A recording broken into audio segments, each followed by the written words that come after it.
St. Paul's School sex offender Owen Labrie ordered to jail after Christmas.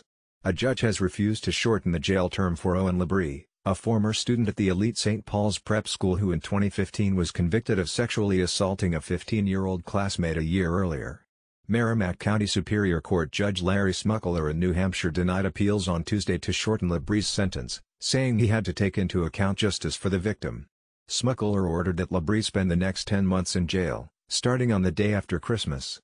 Labrie was found guilty in 2015 of 1 count of certain uses of computer services prohibited, 3 counts of sexual assault and 1 count of endangering the welfare of a child in the case involving a classmate who was 15 at the time. Labrie, now 23, was 18 at the time of the assault, which prosecutors said was part of Senior Salute, a game of sexual conquest, at St. Paul's School. He was acquitted of rape. Labrie was sentenced to a year in jail and had to register as a sex offender. Authorities initially allowed him out with electronic monitoring pending an appeal, but revoked the decision after he was found guilty of. "It's been a very long haul for him," Labrie's attorney, Jay Rancourt, told reporters Tuesday. "He was a very young man at the time he was convicted. We had hoped 4 years later would be a different outcome. Unfortunately, it wasn't."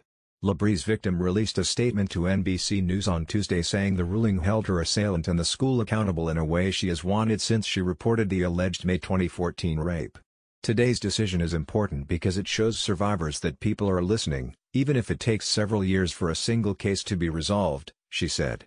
"The only way we will ever truly change rape culture is by holding perpetrators and the institutions that are complicit to these crimes responsible."